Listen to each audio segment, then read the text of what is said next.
UPSC scientist में आपका स्वागत है। आज हम 8 अक्टूबर 2025 का करंट अफेयर्स करेंगे। सबसे पहले रोजाना की तरह हम साइंस टैग करेंगे कि पुराने जीनों का पुनः उपयोग। हमने 2-3 दिन पहले भी देखा था कि क्लोका से कैसे मानव के अंगुलियों का विकास हुआ था। क्लोका जो मछलियों के अंदर एक अंग पाया जाता था, उसी से मानव की अंगुलियां निर्मित हुई थी। तो उसी तरह से ये जो जेनेटिक इवोल्यूशन है उससे रिलेटेड एक टॉपिक है। उसके बाद हम सुपर मून और ब्लड मून देखेंगे। फिर हम इकोनॉमी के टॉपिक देखेंगे जिसमें भारतीय कंपनियों को भारत में ही क्यों निवेश करना चाहिए, उसके बारे में बातचीत है। साथ ही सोने पर विदेशी निर्भरता को कम करने के बारे में कुछ पॉइंट्स पे चर्चा करेंगे। साथ ही हिजबुल्ला और कुर्द ये समूह है जो मध्य पूर्व के अंदर काफी सुर्खियों में रहते हैं और आज इन दोनों के बारे में चर्चा की गई है, तो इनके बारे में हम शॉर्ट में देखेंगे क्योंकि ये प्रीलिम्स में प्रश्न भी आ चुका है इन पे। साथ ही सोनम वांगचुक है जो लद्दाख में एक्टिविस्ट है, जिनको अभी एनएसए के तहत गिरफ्तार किया गया है। उन पर एक एडिटोरियल है, उसमें उसमें असहमति के बारे में और प्रिवेंटिव डिटेंशन जो कानून है कब लगना चाहिए कब नहीं लगना चाहिए, वो सारा विमर्श उसमें है। फिर हम माओवादियों जो नक्सलवाद है उनका हथियार डालने का समय आ चुका है, उस पर एक हिस्टोरिकल बैकग्राउंड के साथ एक पूरा टॉपिक चर्चा करेंगे। साथ ही अंत में सोचना जरूरी है सेगमेंट के साथ हम समाप्त करेंगे। सबसे पहले हम पहले टॉपिक की ओर बढ़ते हैं कि पुराने जीनों का उपयोग करके चमगादड़ उड़ने में सक्षम एकमात्र स्तनधारी कैसे बन गए। यानी by reusing old genes bats become the only mammals able to fly. यानी मैमल्स में तो इंसान भी है और अन्य मैमल्स भी है, लेकिन केवल एक ही ऐसे मैमल्स है जो उड़ते हैं और वो कौन से? चमगादड़। तो ये ऐसा कैसे हुआ? तो मूल पहली क्या थी? क्योंकि चमगादड़ एकमात्र स्तनपायी यानी मैमल है जो उड़ सकते हैं और उनकी पंखों की बनावट है वो बाकी स्तनपायी जीवों की तरह 5 अंगुलियों वाले हाथों से विकसित हुई है। अगर हम अपना हाथ देखेंगे उसी तरह चमगादड़ है उसका भी हाथ वैसा ही होता है, लेकिन उसकी अंगुलियों के बीच में क्या होता है? चमड़ी नुमा आकृति होती है जो उसके पंख का काम करती है और उस वजह से वो उड़ पाता है। तो नया जीन बनाम पुराना जीन, ये क्या डिबेट है? पहले वैज्ञानिक ये मानते थे कि बड़े शारीरिक अंतर के लिए जानवरों के डीएनए में बड़े अंतर होते होंगे, लेकिन अब उनको पता है कि ज्यादातर मेमल्स हैं स्तनपायी जीवों में जीन लगभग एक जैसे ही होते हैं। अब प्रश्न ये, जब एक जैसे जीन होते हैं तो चमगादड़ के पंख और चूहे के पंजे अलग अलग अंग कैसे बना सकते हैं? मतलब एक ही जीन है जो चमगादड़ का पंख भी बना रहा है और चूहे का पंजा भी बना रहा है, तो ये कैसे संभव होता है? तो इसके लिए कॉन्सेप्ट है जिसका नाम है जीन का रेगुलेशन, यानी जेनेटिक रेगुलेटरी इवोल्यूशन। यानी चमगादड़ में कोई जीन नया नहीं है बल्कि पुराना जीन ही है, लेकिन वो अलग समय पर अलग जगह पर और अलग तरीके से उसको ऑन ऑफ बंद करना सीख लिया। मतलब उस जीन ने स्वयं को एक ऐसे वातावरण में डाला कि वो जरूरत थी तब खुद प्रभावी हो गया, अब जरूरत नहीं तो वो अप्रभावी हो गया। इसी तरह से ये डेवलपमेंट हुआ है।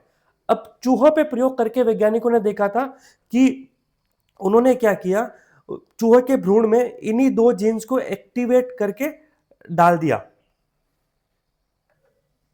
यहां पे जिन 2 जीन की हम बात कर रहे हैं वो है MEIS2 एंड TBX3। ये 2 जीन हैं जो कि इस परिवर्तन के लिए उत्तरदायी हैं। जब चूहों के भ्रूण के अंदर इन 2 जीन को एक्टिवेट करा तो नतीजा ये हुआ कि चूहों की जो अंगुलियां हैं उनके बीच में चमगादड़ के शुरुआती पंख जैसे जालीदार और मोटी त्वचा बनने लगी। और जब इन दोनों जीन को हटा दिया गया तो जो अंगुलियों के बीच में त्वचा वो गल के अलग होने लगी। तो चमगादड़ ने क्या किया, समय के साथ इन जीनों को एक्टिवेट कर लिया। उसकी वजह से क्या हुआ कि उसके जो चमड़ी बनी वो गली नहीं। महत्व क्या है कि जो इवोल्यूशन है उससे कैसे नए अंग बनाने के लिए पुराने ही जीन का दोबारा प्रयोग किया जा सकता है। ये हमें इंसानों के जन्म से जुड़ी समस्याओं और जैसे कि जुड़ी हुई अंगुलियों को समझने में मदद कर सकता है। जैसे कुछ बच्चों का जन्म होता है उनकी अंगुलियां जुड़ी हुई रहती है, तो उसको भी समझने में ये शोध हमें मदद करेगा। हो सकता है भविष्य में हम जेनेटिक इंजीनियरिंग के लेवल पर, एम्ब्रियो के लेवल पर हम ये इस नतीजे पर पहुंच पाए कि अगर किसी भ्रूण के अंदर ये 2 जीन एक्टिव है तो हम इन 2 जीन को इनएक्टिव करके जो बच्चा जन्म लेने वाला है उसकी जो अंगुलियां जुड़ी हुई होगी उसको भी हम ठीक कर सकते हैं।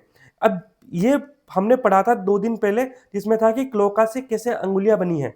तो ये जीन उद विकास जो वर्तमान में विज्ञान एवं प्रौद्योगिकी के अंदर जो बदलाव आ रहे हैं मुख्य रूप से बायोटेक्नोलॉजी में, ये जेनेटिक इवोल्यूशन के रिलेटेड हम काफी सारे कॉन्सेप्ट देखने लगा था, तो ये भी हमें ध्यान रखना है। उसके अंदर हॉक्स जीन क्लस्टर की बात की गई थी, और हॉक्स जीन क्लस्टर कितने प्रकार के होते हैं? 4 प्रकार के, ए बी सी डी। और इनमें हमने क्या देखा था, ये मानव के जो सर है, मतलब सर से लेके पूंछ तक का जो डेवलपमेंट होता है पूरा, वो ये हॉक्स जीनों पर डिपेंड करता है। तो वो भी इवोल्यूशन से रिलेटेड आर्टिकल था, तो आपको यहाँ पे ध्यान रखना है कि एकमात्र चमगादड़ मेमल्स है, और जो ह्यूमन है, चमगादड़ उड़ सकता है, बाकी जो मेमल्स है वो उड़ नहीं सकते, लेकिन दोनों में जीन अलग है, अलग अलग नहीं है, सेम है, बस वो जीनों के प्रभावी और अप्रभावी करने के तरीके का कारण ये अंतर विद्यमान है। अब हम बात करते हैं सुपर मून और ब्लड मून। ये ज्योग्राफी के अंदर कॉन्सेप्ट कवर होगा कि सुपर मून क्या होता है और ब्लड मून क्या होता है। सुपर मून, अब आपने देखा होगा कि जो पृथ्वी है उसके चारों ओर चंद्रमा चक्कर लगाता है, तो चक्कर लगाने में जो आकार है वो सर्कुलर नहीं है, वो वृत्तीय नहीं है ना, वो अंडाकार है। और ऐसी स्थिति में क्या होता है कि एक समय ऐसी स्थिति आती है कि जब चंद्रमा पृथ्वी के सबसे पास होता है और एक जगह सबसे दूर होता है। जब चंद्रमा पृथ्वी के सबसे पास होता है उसे पेरिजी कहते हैं। आप इंग्लिश में याद रखिएगा, हिंदी में शब्दों में काफी अंतर देखने को मिलता है।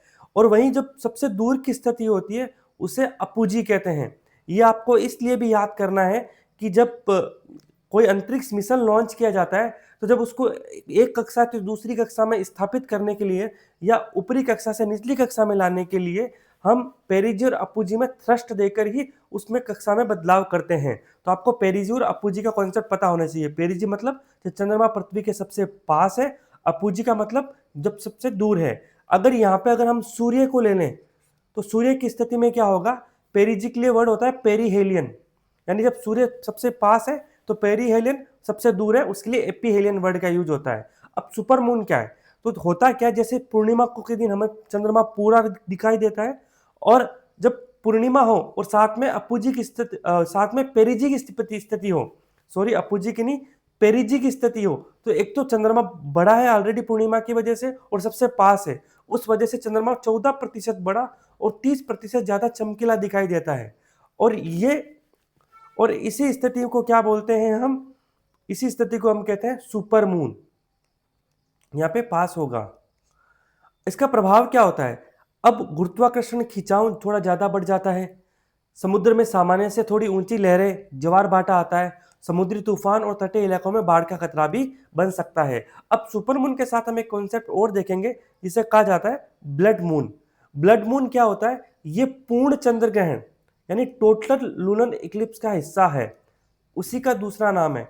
अब ब्लड मून क्या होता है, ब्लड मून की स्थिति तब उत्पन्न होती है जब चंद्र ग्रहण होता है। चंद्र ग्रहण में क्या होता है कि यहाँ पे सूर्य है, सन, यहाँ बीच में अर्थ है, पृथ्वी, और फिर यहाँ पे मून है, ये तीनों एक ही सीधी रेखा में आ जाते हैं।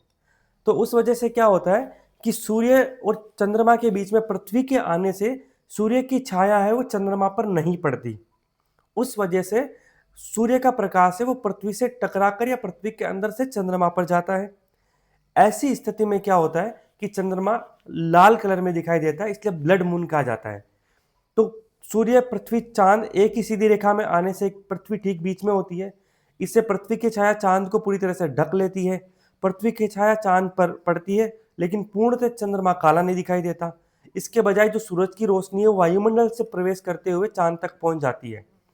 जो पृथ्वी का वायुमंडल है वो नीली रोशनी को तो बिखेर देता है वायुमंडल में, लाल रोशनी को पार करने देता है, इससे लाल रोशनी चांद पर पड़ती है और ये ब्लड मून कहलाता है। क्या ब्लड मून पूरी पृथ्वी पर एक साथ दिखाई देता है, तो उत्तर है नहीं, ऐसा नहीं है, ये केवल कुछ स्थानों पर दिखाई देता है। और एक साल में 2 से 4 चंद्र ग्रहण हो सकते हैं, ठीक है, लेकिन हर चंद्र ग्रहण है वो पूर्ण चंद्र ग्रहण नहीं है। लेकिन जब भी पूर्ण चंद्र ग्रहण होगा वो पूरी पृथ्वी पर नहीं, वो कुछ चयनित चुनिंदा स्थलों पर दिखाई देगा, और उसी को हम ब्लड मून की स्थिति कहेंगे। अब हम आगे बढ़ते हैं। भारतीय कंपनियों को देश में ही निवेश करना चाहिए, ऐसा क्यों कहा जा रहा है, why Indian capital need to invest in domestically. ऐसा इसलिए भी है कि आपने 2-3 दिन पहले देखा था कि जो इन्वेस्टमेंट है वो 3 तरह का होता है, एक गवर्नमेंट होता है, और एक प्राइवेट होता है और एक फॉरेन होता है। तो हमने देखा था कि प्राइवेट इन्वेस्टमेंट है वो काफ़ी राइज हो रहा है, जबकि government investment and foreign investment decline हो रहा है। इस स्थिति से देखा जाए तो भी ये अच्छी बात थी, लेकिन ऑलरेडी हमारे पास डेटा ये है कि प्राइवेट इन्वेस्टमेंट बढ़ रहा है, लेकिन और ये आर्टिकल है वो प्राइवेट इन्वेस्टमेंट जितना बढ़ रहा है उतना नहीं, जितना बढ़ना चाहिए उतना नहीं बढ़ रहा है, इसी पे आगे बातचीत करता है। क्योंकि वर्तमान में जो वैश्विक अर्थव्यवस्था है वो काफी अनिश्चित है।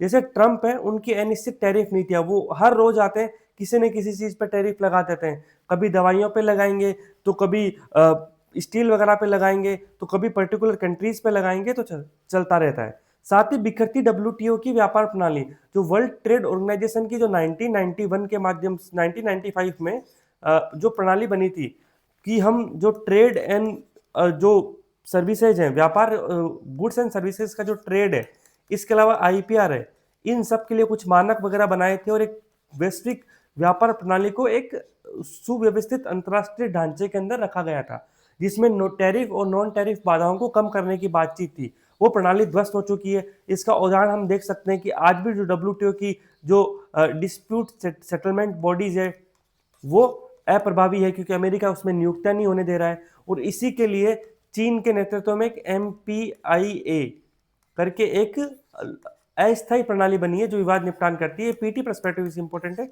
आप इस कार्य में देख सकते हैं। अब इसके अलावा संरक्षणवादी नीतियां, इन सभी के परिणाम स्वरूप क्या हो रहा है कि भारत अब केवल निर्यात पर निर्भर नहीं रह सकता कि हम दूसरे देशों को सामान बेचें और हमारी जो ग्रोथ है, अर्थव्यवस्था की वृद्धि दर है, उस पर डिपेंड है। हमें हमारी इकोनॉमी को मजबूत करने के लिए भारत में जो निजी कंपनियां हैं उनको सरकार के साथ मिलकर देश के भीतर निवेश और मांग को बढ़ाने पर ध्यान देना आवश्यक है। अगर ऐसा नहीं हुआ तो हम जैसे ही हमारे निर्यात वगैरह पर रोक लगेगी, उसका प्रभाव अन्य चीजों पर भी पड़ेगा। अब देश के भीतर निजी निवेश बढ़ाना, अब इसमें प्रॉब्लम क्या है कि हमारी जो कंपनियां वो बहुत अच्छा मुनाफा कमा रही है, लेकिन वो कारोबार नहीं बढ़ा रही है और इन्वेस्टमेंट नहीं कर रही है, करके भी फॉरेन में कर रही है। सरकार ने भी अच्छे प्रयास किए, ईज ऑफ डूइंग को प्रमोट किया है, टैक्स में छूट देना हो, नियमों को आसान करना हो, इंफ्रास्ट्रक्चर में इन्वेस्टमेंट हो ताकि लॉजिस्टिक लागत है वो उसको कम कर दिया जा सके, सिंगल विंडो क्लियरेंस सिस्टम हो आदि। अब कंपनियां विदेशों में जा रही है, अब कर्मचारियों की वेतन वृद्धि भी नहीं हो रही है। मुनाफा तो रिकॉर्ड स्तर पर कंपनियां कमा रही है, लेकिन कर्मचारियों का वेतन उस अनुपात में नहीं बढ़ रहा है। कम वेतन है तो उनकी परचेजिंग पावर है वो भी कम है, और इससे बाजार में डिमांड भी कम रहेगी और अर्थव्यवस्था की गति भी धीमी होगी। अब सुझाव यह था कि भी R&D में इन्वेस्टमेंट बढ़ाना चाहिए। भारत में जो मुख्य रूप से जो R&D में निवेश है वो सरकारी करती है, और टोटल निवेश है उसमें भी 0. GDP का 0.64% ही निवेश होता है। मतलब विकसित देश की तुलना में देखा जाए या इजराइल और चीन जैसे देश है वो 5% या उससे भी अधिक R&D में निवेश करते हैं। और अमेरिका, चीन और जापान जैसे देशों में देखा जाए तो 70% से ज्यादा इन्वेस्टमेंट है R&D के अंदर वो निजी कंपनियां करती है। ये बहुत अच्छी बात है, जैसा भारत में देखने को नहीं मिलता है, तो निजी क्षेत्र को इससे भी सीख लेनी चाहिए। आगे की राह क्या है कि वैश्विक हालत को देखते हुए भारत की कंपनियों को सिर्फ अपने मुनाफे के बारे में नहीं सोचना चाहिए, बल्कि देश हित के बारे में भी सोचना चाहिए। अब निजी कंपनियों को भी देश में निवेश करना चाहिए और वेतन वृद्धि, R&D पर ध्यान केंद्रित करते हुए अर्थव्यवस्था को मजबूत करने के लिए सक्रिय भूमिका निभानी चाहिए। अब नेक्स्ट टॉपिक है हमारा a path to progress that paved with gold. इसमें मुख्य रूप से जो सोना है, जो भारत को सोने के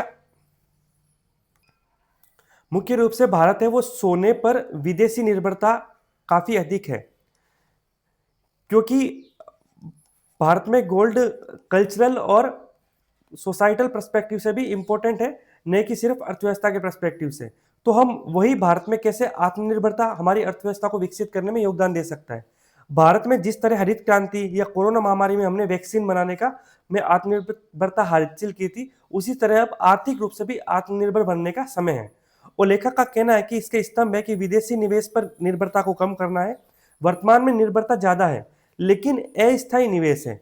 वर्तमान में विदेशी निवेश पर हमारी निर्भरता ज्यादा है, लेकिन वो एक तरह का अस्थायी निवेश है। अभी जस्ट तो पहला आर्टिकल देखा था, उसमें भी हमने यही देखा था कि हमें निजी क्षेत्र को भारत में निवेश करने के लिए प्रोत्साहन करना चाहिए। वो भी एक आत्मनिर्भरता की तरफ बढ़ने का कदम है, ये भी उसी से जुड़ा हुआ मान सकते हैं हम।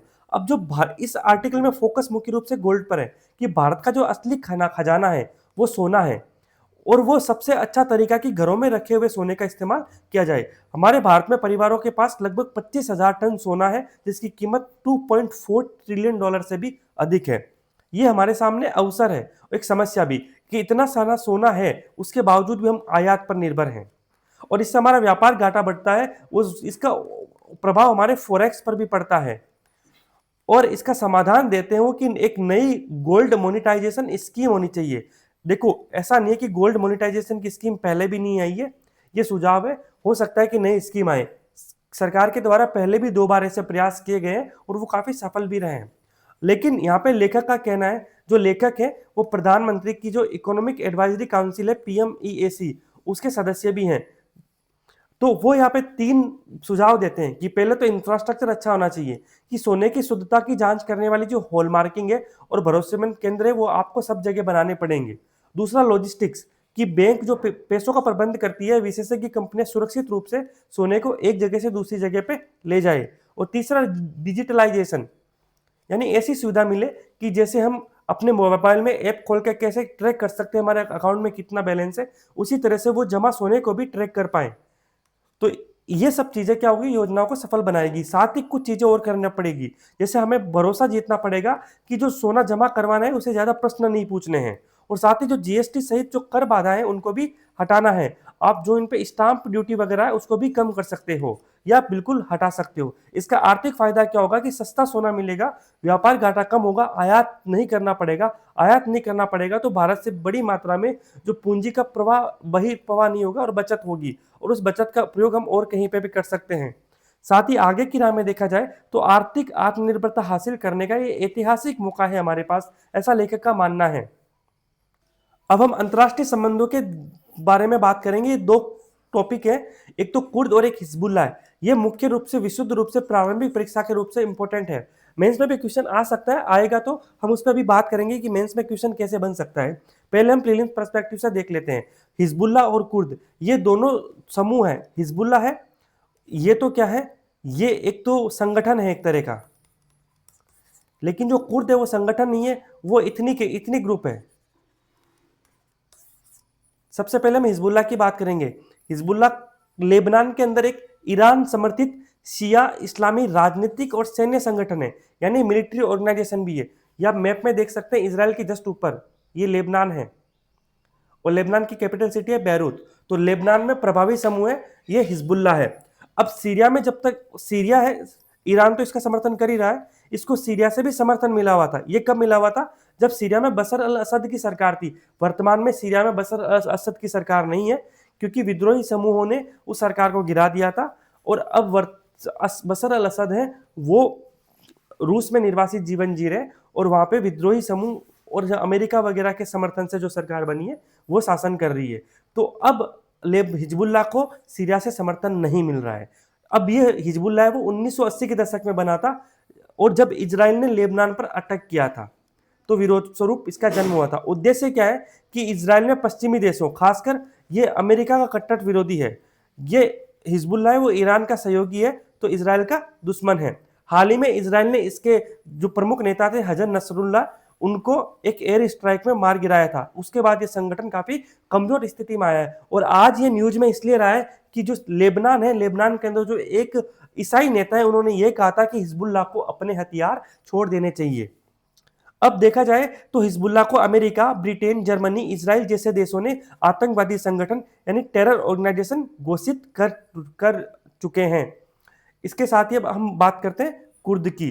कुर्द है वो इथनिक ग्रुप है, यानी एक तरफ से देख सकते हैं कि नरजातीय समूह है, और ये मध्य पूर्व यानी मिडिल ईस्ट के सबसे बड़े नरजातीय समूह में से एक है। अब मिडिल ईस्ट की बात की जाए तो मिडिल ईस्ट क्या होता है, तो हम देखते हैं कि ये हमारा भारत है। भारत के ईस्ट में, वेस्ट में हम बढ़ते हैं तो यहाँ पे पाकिस्तान है, फिर ईरान है, और ये जो भी सऊदी अरब, इजराइल, फलस्तीन, सीरिया, या यहाँ तक कि तुर्की का भाग, सऊदी अरब, यूएई, ये सारा है, इसको मिडिल ईस्ट कहा जाता है। और इसको भारत हम पश्चिम एशिया भी बोलते हैं। तो आसान भाषा में याद रखने के लिए आप समझ सकते हैं, जो पश्चिम एशिया है वही क्या है, मिडिल ईस्ट है। तो इस क्षेत्र के सबसे बड़े नरजातीय समूह में से एक है कौन, ये कुर्द। इनकी अलग भाषा है, इनकी अलग संस्कृति है, लेकिन मुख्य रूप से ये पहाड़ी क्षेत्र में फैले हुए हैं, जो हिली रीजन है उसमें फैले हुए हैं। और ये ज्यादातर सुन्नी इस्लाम को मानते हैं, और ये किसी एक देश में नहीं रहते हैं। अब ये तुर्की में भी है, ईरान में भी है, इराक में भी है और सीरिया में भी है। हम यहाँ मैप में देख सकते हैं कि ये पूरा जो कुर्दों का भाग है ये तुर्की में है। फिर हम ये देख सकते हैं कि इनका कुछ हिस्सा है वो सीरिया में भी है, ये उत्तरी इराक के क्षेत्र में भी है, और ये इधर देखा जाए तो नॉर्थ वेस्ट ईरान में भी इनका हिस्सा है। तो इस पूरे क्षेत्र को कुर्दिस्तान नाम से जाना जाता है। सामान्यतः देखा जाए तो कुर्दिस्तान है वो इनकी इतनी ग्रुप के जो रहने का आवास है उसी वजह से इसको माना जाता है, ये कोई आधिकारिक देश नहीं है। अब देखा जाए तो कुर्दों ने समय समय पर अपनी अलग पहचान को बनाते हुए एक अलग देश की मांग की है, लेकिन चारों देशों की सरकारों के साथ एक कॉन्फ्लिक्ट रहा है, क्योंकि कोई भी देश नहीं चाहता कि यहाँ पे कोई नया देश बने। लेकिन अमेरिका जब इराक से निकल रहा था तो उसने इराक के अंदर एक ऑटोनोमस रीजन बनाने की मान्यता दी, और अमेरिकी प्रभाव से क्या हुआ, अमेरिकी हस्तक्षेप से ईरान में इनको एक स्वायत्ता मिल गई।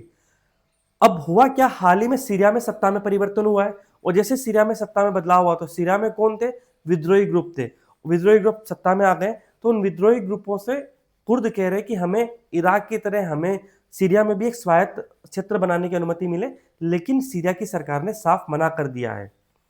और एक बात और भी है, ये कुर्द हैं ये यूएसए का सपोर्ट करते हैं। जब ISIS Islamic State Iraq and Syria, ये जिसको हम आईएसआईएल भी बोलते हैं, Islamic State Iraq and Levant region, ध्यान रखना लेवेंट जो भूमध्य सागर का पूर्वी भाग है उसको लेवेंट क्षेत्र कहा जाता है। ये प्रीलिम्स में क्वेश्चन भी था, लेवेंट रीजन। तो आईएसआईएस के खिलाफ कुर्दों ने अमेरिका का साथ दिया था। और तुर्की है, तुर्की के संदर्भ में तुर्की कुर्दों को आतंकवादी संगठन मानता है, और समय समय पर इन पे कड़ी कार्रवाई होती है। यहां तक कई बार तो तुर्की ने सीरिया के क्षेत्र में एयर स्ट्राइक किए कुर्द लोगों पर। वर्तमान में सीरिया में ये मांग कर रहे हैं, लेकिन सीरिया ने स्वायत्ता के लिए मना कर दिया है। अब हम आगे बढ़ते हैं नेक्स्ट टॉपिक की तरफ, कि सोनम वांगचुक की रिहाई और लोकतंत्र। ये मुख्य रूप से जो हमारा आर्टिकल 19 है, फ्रीडम ऑफ एक्सप्रेशन, इन सब की बातचीत करेंगे यहाँ पे। अब देखते हैं, आपको पता होगा कि लद्दाख के अंदर छठी अनुसूची और राज्य का दर्जा देने की मांग के कारण शांतिपूर्ण विरोध प्रदर्शन थे, वो एकाएक हिंसक हो गए, और उसके पश्चात उन विद्रोह प्रदर्शनों का नेतृत्व करने वाले सोनम वांगचुक है उनको गिरफ्तार कर लिया गया, और गिरफ्तार करके उनको उन पर एनएसए लगा दिया गया। इसी पर इस एडिटोरियल में राइटर का यह कहना है कि जो शांतिपूर्ण विरोध है उनका दमन करना गलत है, क्योंकि अच्छी सरकार वह होती है तो समस्याओं को बातचीत से सुलझाती है, न कि किसी शांतिपूर्ण प्रदर्शन को सख्त कानूनों का दुरुपयोग करके, एनएसए जैसे कानून लागू करके। और लद्दाख में जिन्हें हिंसा की है उन पर डेफिनेटली कार्रवाई होनी चाहिए, लेकिन सोनम वांगचुक जैसे जो लोग हैं शांतिपूर्ण कार्यकर्ता है उनको हिरासत में लेना गलत है। और ये संघर्ष है वो जायज भी है लद्दाख के लोगों का, क्योंकि उनकी लोकतांत्रिक मांगे हैं, जैसे राज्य का दर्जा है छठे अनुसूची के लिए, और वो शांतिपूर्ण तरीके से आवाज उठा रहे हैं। और अहिंसक विरोध का जो तरीका है वो भारत की राजनीतिक परंपरा है उसके अनुरूप भी है, इसलिए उन पर इतनी कठोर कार्रवाई नहीं होनी चाहिए। अब भारत की जो सुप्रीम कोर्ट है उसने भी कई बार स्पष्ट रूप से विभाजित किया है कि कानून व्यवस्था की समस्या यानी लॉ ऑन ऑर्डर का इश्यू और सार्वजनिक व्यवस्था के खतरे यानी थ्रेट टू पब्लिक ऑर्डर, इन दोनों में काफी अंतर है। क्योंकि एक है वो सामान्य प्रॉब्लम है, जनरल प्रॉब्लम है, और ये है वो स्पेसिफिक प्रॉब्लम है। होता क्या है कि सरकारें कानून व्यवस्था और सार्वजनिक व्यवस्था को बराबर मान लेती है, और सुप्रीम कोर्ट ने स्पष्ट तौर पर कहा है कि एनएसए का प्रयोग तभी हो जब सार्वजनिक व्यवस्था के लिए खतरा उत्पन्न हो, यानी थ्रेट टू पब्लिक ऑर्डर हो और पूरे समुदाय की जीवन की गति बाधित हो। ऐसी स्थिति में ये जो एनएसए जैसे कानून लागू किए जाएं, और ऐसे कानूनों को हम प्रिवेंटिव डिटेंशन लागू बोलते हैं, जो निवारक निरोध कानून बोलते हैं इनको। ये ऐसे कानून होते हैं जिसमें 3 महीने तक सरकार बिना न्यायालय के समक्ष प्रस्तुत किए रख सकती है। तो ये प्रिवेंटिव डिटेंशन का जो खतरा बना हुआ है, ये कानून व्यवस्था की समस्याओं के लिए ये अंतर करना बेहद आवश्यक है, क्योंकि अगर ऐसा नहीं होता है तो भविष्य में ऐसे मामले होते रहेंगे। और जो आपने देखा होगा कि आईपीसी लागू था हमारा, उसमें आर्टिकल 124A था, उसका भी बहुत दुरुपयोग किया गया था। 124A को भी लॉ एंड ऑर्डर की सामान्य समस्याओं के लिए भी प्रयोग किया गया था। अब राइटर का बोलना है जो असहमति है वो देशद्रोह नहीं है, असहमति और विरोध है उसको देशद्रोह के बराबर मानना गलत है। हमें हमेशा ये ध्यान रखना है कि असहमति और विरोध है वो बिल्कुल अलग है, वो लोकतंत्र के लिए बेहद आवश्यक है। और लेखक का बोलना है कि असहमति को भी देशद्रोह के रूप में कश्मीर में भी ऐसा दर्शाया गया था। अब बात करते हैं हम आगे की राह में। तो लद्दाख एक संवेदनशील सीमावर्ती क्षेत्र है, वहां पर लोगों की स्वय शासन की मांग वास्तविक है। एक तो सोनम वांगचुक को सबसे पहले रिहा किया जाना चाहिए और फिर सार्थक बातचीत शुरू करनी चाहिए ताकि कोई संकट पैदा नहीं हो, और लद्दाख के लोगों के जन विश्वास को बनाए रखना भी बेहद आवश्यक है। अब हम अगले टॉपिक की तरफ बढ़ते हैं। ये है नक्सलवाद से रिलेटेड टॉपिक है और ये इंटरनल सिक्योरिटी में कवर अप करेंगे। इंटरनल सिक्योरिटी में एक टॉपिक है लेफ्ट विंग एक्सट्रीमिज्म, उसमें इस तक बातचीत होती है। अब देखा जाए तो माओवादी आंदोलन, जो नक्सलवादी आंदोलन है, वो कुछ समय से अपने पतन की ओर है और अपने सबसे पतन के दौर में पहुंच चुका है। वैसे तो पहले से ही वो पतन हो रहा था, अब वो ज्यादा तेजी से उसका डिक्लाइन हो रहा है। इसके कुछ एस्पेक्ट्स हैं, जिससे पहला है कि सरकार का कड़ा रुख। हाल ही में केंद्रीय गृह मंत्री ने साफ कह दिया था कि माओवादियों के साथ बातचीत नहीं होगी, पहले हथियार छोड़ो फिर कुछ इस पे बात सोच सकते हैं। और अगले साल तक जड़ से खत्म करने का लक्ष्य है कि 31 मार्च 2026 तक भारत को नक्सलवाद से मुक्त करना है। शर्त क्या है कि आकर्षक आत्मसमर्पण और पुनर्वास नीति, कि आपको आकर्षक तरीके से आत्मसमर्पण करो, आपका रिहेबिलिटेशन किया जाएगा, और लेकिन आपको हथियार तो डालने होंगे, इसके बाद ही आप इस पे आगे बढ़ पाएंगे। इससे पहले कोई बातचीत नहीं होगी। अब ऐसा नहीं है कि सरकार की स्ट्रॉन्ग कार्यवाही है, दूसरी तरफ से नक्सलवाद भी कमजोर हो रहा है। जो प्रतिबंधित भारतीय कम्युनिस्ट पार्टी माओवादी है, उसके सर्वोच्च निर्णय लेने वाला जो निकाय है, जिसे सेंट्रल कमेटी बोलते हैं, और पोलित ब्यूरो है, उसका आकार और प्रभाव दोनों बहुत सिकुड़ गया है। जब 2004 में इसका गठन हुआ था, तो इसकी सेंट्रल कमेटी में 42 मेंबर थे और काफी बुद्धिजीवी और युवा लोग शामिल थे, और इसका कैडर लगभग 10,000 लोगों का था। वर्तमान में इसकी समिति में सिर्फ 13 लोग हैं और कैडर 2000 से कम है। और ये सशस्त्र विद्रोह, जो कि लगभग भारत के 9 से 10 राज्यों में फैला हुआ था, अब एक बंद गली में पहुंच चुका है, यानी अपने सबसे कमजोर दौर में है। और वर्तमान में जो युवा लोग हैं वो इसमें शामिल ही नहीं हो रहे, वो इससे अलग ही हैं। अब लंबे समय से माओवादियों ने आंध्र प्रदेश, उड़ीसा, छत्तीसगढ़ के अविकसित और आदिवासी जिलों में अपना शासन चलाया था, क्योंकि विकसित क्षेत्रों में इनका प्रसार था ही नहीं। आंध्र प्रदेश, उड़ीसा ने विशेष बलों के साथ पुलिस को मजबूत किया, तो छत्तीसगढ़ में चले गए। मतलब आंध्र प्रदेश और उड़ीसा ने क्या किया, अपने स्पेशल फोर्सेस नियुक्त की, पुलिस को मजबूत बनाया, तो नक्सलवादियों के लिए रहना मुश्किल हो गया, तो ये क्या छत्तीसगढ़ में चले गए। लेकिन छत्तीसगढ़ में 2 दशक से अधिक समय तक इन्होंने अपना दबदबा बनाए रखा, समानांतर सरकारें चलाई, इसे जनता सरकार कहते थे। लेकिन ये सब लंबे समय तक नहीं टिक पाया, क्योंकि डिफेंस फोर्सेज ने अपनी तरफ से कोबरा यूनिट बनाई, जिसे कोबरा यानी commando battalion for resolute action, जो सीआरपीएफ की एक विशेष यूनिट है, जो जंगल में युद्ध करने के लिए प्रशिक्षित है, मतलब गुरिल्ला युद्ध में दक्ष है। इसके आने से चीजें बदलने लगी। फिर डिस्ट्रिक्ट रिजर्व गार्ड की तैनाती, वो भी एक गेम चेंजर साबित हुई, उसने भी काफी हद तक नक्सलवाद को रोकने में भूमिका निभाई। और फिर डीआरजी ने ऑपरेशन ब्लैक फॉरेस्ट चलाया, और जिसने कोरे घट्टे की पहाड़ियों के अंदर माओवादियों का जो प्रमुख गढ़ और मुख्यालय था, उसको ही नष्ट कर दिया, हेडक्वार्टर ही खत्म कर दिया इनका। अब निष्कर्ष क्या है कि माओवादियों द्वारा राजनीतिक विकास के बजाय सैन्यकरण को प्राथमिकता देने से आंदोलन को भारी नुकसान हुआ। एक्चुअली माओवादियों ने अब धीरे धीरे क्या हुआ, जो राजनीतिक विकास था उसको तो उन्होंने साइड कर दिया और सैन्यकरण पर आगे बढ़ते रहे। बौद्धिक आधार, जनता का समर्थन और शिक्षित युवाओं की भर्ती में भारी गिरावट आई। और दूसरी तरफ सैन्य बलों का आधुनिकीकरण, बेहतर खुफिया जानकारी, समन्वित अभियान ने इसे काफी लिमिटेड कर दिया। अब इस आंदोलन से हमें एक सीख भी मिलती है। सीख क्या मिलती है कि जो सशस्त्र संघर्ष होते हैं, उनके बजाय जो लोकतांत्रिक तरीके से, जो नागरिक समाज के समर्थन से जो चलने वाले जन आंदोलन होते हैं, उनसे ही बेहतर परिणाम मिलते हैं। उदाहरण के लिए हम उड़ीसा की नियामगिरी की बात करें, चाहे आंध्र प्रदेश के सोमपेटा की बात करें, और हम यहाँ पे लद्दाख की भी बात कर सकते हैं कि लद्दाख में जब से सोनम वांगचुक की गिरफ्तारी हुई है, हमने देखा कि कितने एडिटोरियल आर्टिकल्स और कितने बुद्धिजीवी लोगों का कहना है कि सोनम वांगचुक को छोड़ देना चाहिए, उनको रिहा कर देना चाहिए। क्या ऐसी आवाज कभी किसी नक्सलवादी बड़े नेता के लिए हुई है? नहीं हुई है, क्योंकि उनका संघर्ष था वो सशस्त्र संघर्ष था। और लोकतांत्रिक संघर्ष, अहिंसक तरह से जो संघर्ष होते हैं, उनकी बात ही कुछ और होती है। और जो भारतीय राजनीतिक परंपरा जो कि महात्मा गांधी जी ने शुरू की थी, वो अहिंसक राजनीतिक आंदोलन की परंपरा है। तो ये हमें नक्सलवाद के जो समाप्त होता दिख रहा है, उससे भी हमें एक सीख मिलती है। अब हम बात करते हैं सोचना जरूरी है सेगमेंट की, जिसमें हम देखेंगे कि पहला न्यूज है हमारी, अमेरिका स्टेम प्रतिभाओं को बाहर धकेलकर अपने पैर पर कुल्हाड़ी मार रहा है। यानी अमेरिका अभी, स्टेम का मतलब होता है साइंस, टेक्नोलॉजी, इंजीनियरिंग, मैथमेटिक्स। अब इसमें जो प्रतिभाएं हैं वो बाहर धकेल रहा है। वो कैसे धकेल रहा है? अमेरिका ने एक तो जो अपनी यूनिवर्सिटीज है उसमें फंड रोक दिया है, दूसरा जो वीजा नॉर्म्स है उसको टाइट कर दिया है, तो सख्त आवर्जन नीति है। उसके अलावा बहुत सारे स्टूडेंट्स हैं उनको उन्होंने फोर्सफुली डिपोर्ट भी किया था। तो इन सब की वजह से क्या हो रहा है कि अमेरिका में ये प्रतिभाएं वहां से बाहर निकल रही हैं। और ध्यान रहे कि इन प्रतिभाओं का अमेरिका के विकास में बहुत बड़ा योगदान है।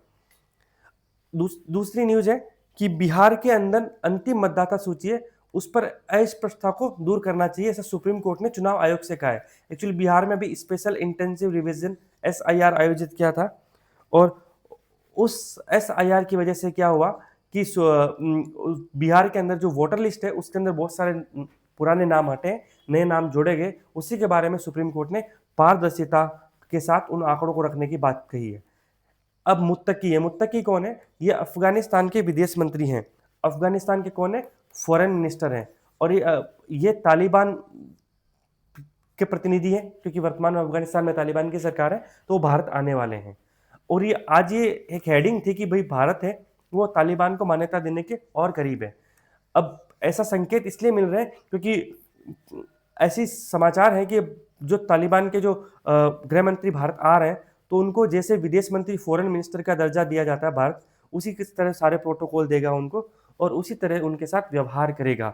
तो हो सकता है कि भारत ऐसा स्टेप ले ले। इस कहानी में एक मोड़ ये भी है कि जो मुत्तकी हैं वो भारत से पहले भी रूस में है, तो रूस से होते हुए भारत आ रहे हैं। और रूस एकमात्र विश्व का ऐसा देश है जिसने तालिबान की सरकार को मान्यता दी है। इस वजह से भी ये संकेत मिल रहे हैं। अब हम इसी के साथ ही आज का डिस्कशन कंप्लीट होता है। आप PDF के लिए हमसे टेलीग्राम से जुड़ सकते हैं, वीडियो आप यूट्यूब पे देख सकते हैं, और आप अन्य सोशल मीडिया हैंडल से भी जुड़ सकते हैं। बहुत बहुत धन्यवाद।